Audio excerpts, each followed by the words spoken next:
Greetings YouTube, Joe here with Culination Media, and welcome back to another episode of The Legend of Zelda Ocarina of Time. This is episode number 36, and we're back in Lon Lon Ranch. Hi there, how are you? I'm Ingo. I feel so honored to be allowed to work here. So Ingo has made a complete turnaround since we've stolen, quote-unquote, Epona from him. And the reason we're back here is actually there's something that we can get. So we need to talk to the girl over here. Thank you very much. For the other day, I haven't even asked you your name yet. ... Really? Culination. That's what I thought. You're the fairy boy from the forest. That was years ago. Do you remember me? Apparently she didn't remember us in the stable. You do? I was sure it was you because Epona remembered you. Oh, I have to tell you about Mr. Ingo. Oh, gossip time. He was afraid that the evil king might find out that Epona had been taken away. It really upset him. Obviously, he was trying to trap us here and keep us captive. But one day, all of a sudden, he went back to being a normal, nice person. Now my dad is coming back. I can't believe it, but peace is returning to this ranch. At long last. It's all because of you. I owe you so much. Thank you. Thank you, Culination. And, yeah. Now, if you talk to her again, Epona looks great. It looks like you were able to tame her, too. How about trying your skill with Epona on an obstacle course? And we actually do get a cool little gift if we complete the 2 laps. And we have to do it under 50 seconds. This is very difficult. And most of the time, if you do get lucky enough to beat it, you're going to beat it with 48 or 49 seconds left. You pretty much have to do it perfectly. And I'm going to show you how to do that. This is a completely optional event. It's not something that needs to be done. You don't need the reward in order to beat the game. You don't need anything to do with this. So this is just for kicks, all that stuff, and giggles. Kicks and giggles, shits and giggles, whatever. So the key to beating this challenge is utilizing your carrots to your advantage. See how I jumped over both of those fences using 1 carrot there? You want to make sure that you have as many carrots as possible and conserve them as much as possible, especially for the end. Generally speaking here, as you get a carrot, you can use it again to jump over the next fence. These small fences, you don't need a carrot to jump over, so you can use that to your advantage as well. And I see I mistimed that there, so I had to use 2 carrots, but thankfully I timed it correctly the first time around, so I should be okay. And we're coming on with almost 50 seconds here, and if you do it right, you should just get under the time limit with 49 seconds. And again, that is very difficult. You may require a couple of tries in order to get it. You did it! 49 seconds is the new course record.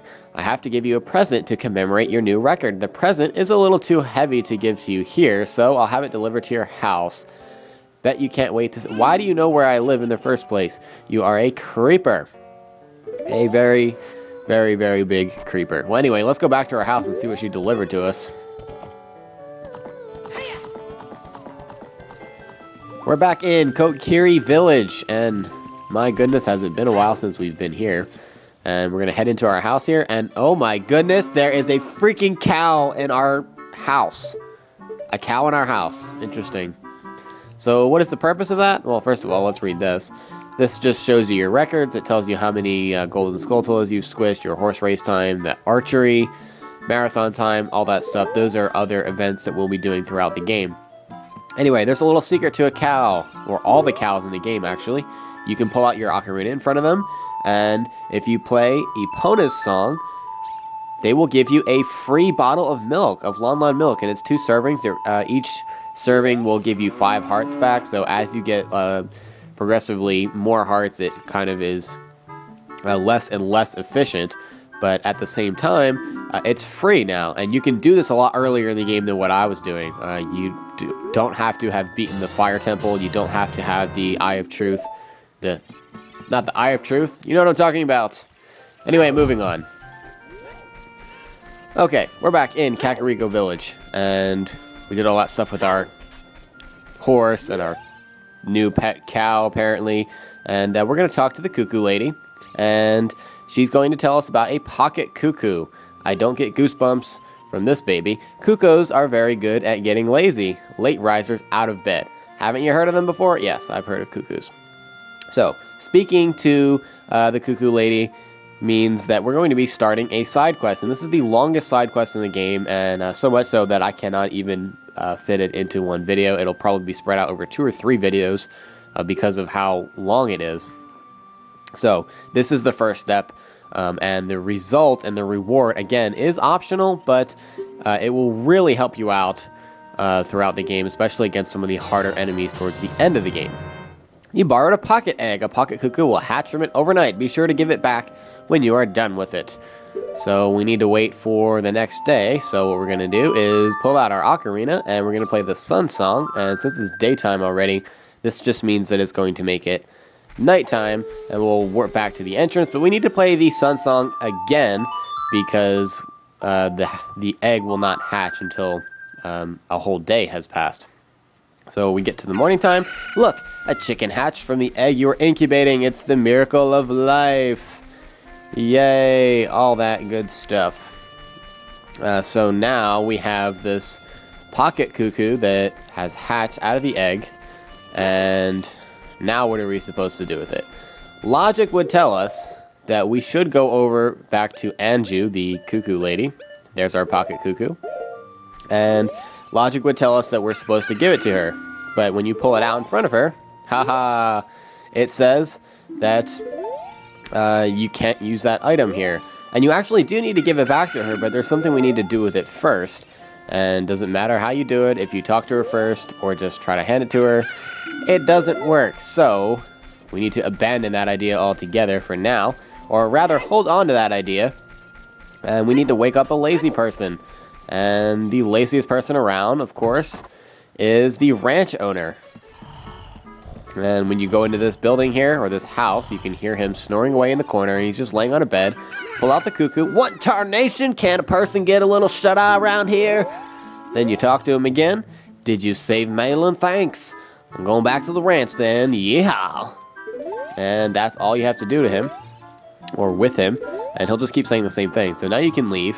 And now we're going to go back over and visit with Anju again and try to give her back the pocket cuckoo. Now she'll actually want to take it back because the cuckoo is happy that it has woken someone up, because apparently that is what helps gauge their happiness. Oh, your cuckoo looks pretty happy. He must have awakened an extremely lazy guy. Yeah, he really did. He really did. You're a good cuckoo keeper. I'll give you a rare, valuable cuckoo if you're interested. And now we're going to be a collector. Its name is Kojiro, and it used to be my brother's cuckoo. Its blue body is quite charming. It's so cute. Oh my god. Since my brother has gone, it's strange, but Kojiro has stopped crowing. So her brother is the weird guy that used to sit under the tree in the past. And if you're not sure who that is, you can go into the past and visit Kakariko Village during the nighttime. But now we need to go find her brother.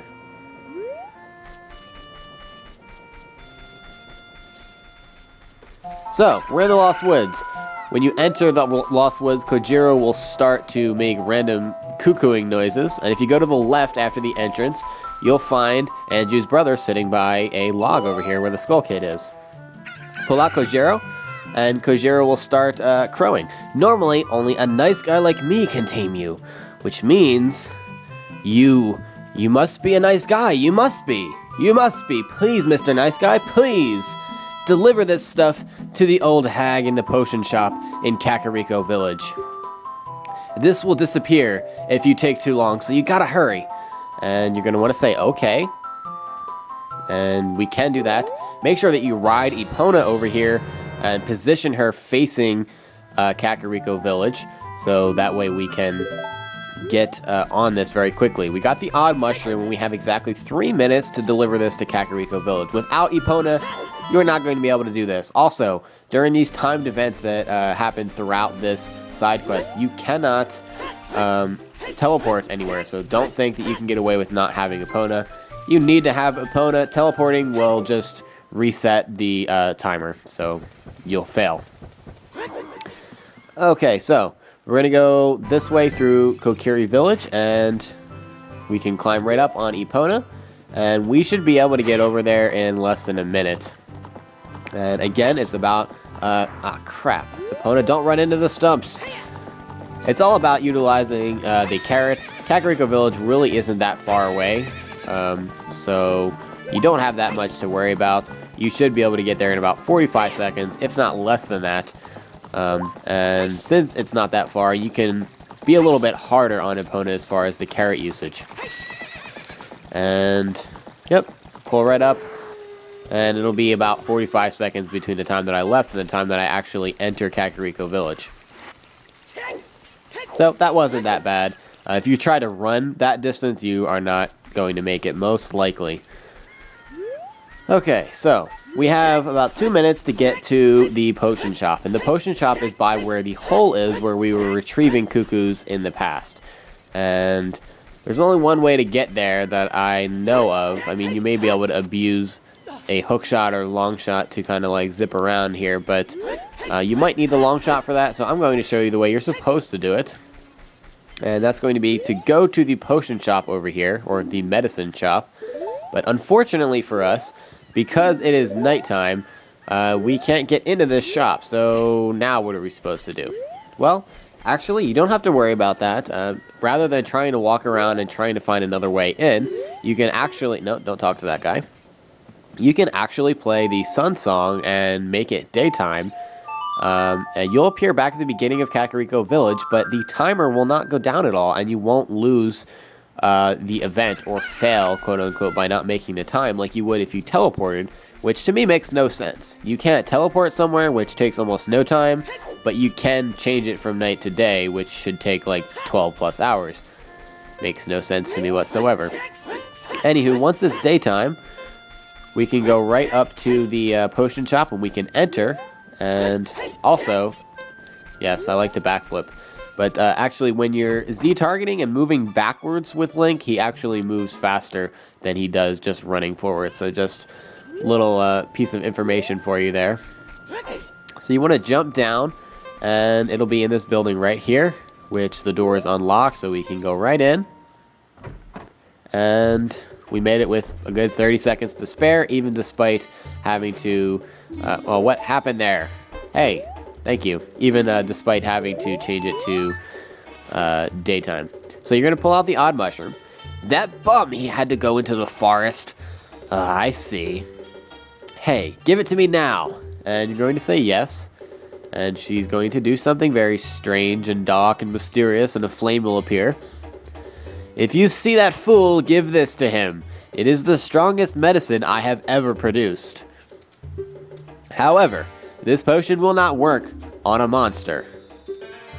And we're going to receive an odd potion. You don't know what's going on between this lady and that guy, but take it to the Lost Woods. We don't want to get in the middle of this. We just want to deliver what we're supposed to and move on. They say that there is no medicine that can cure a fool.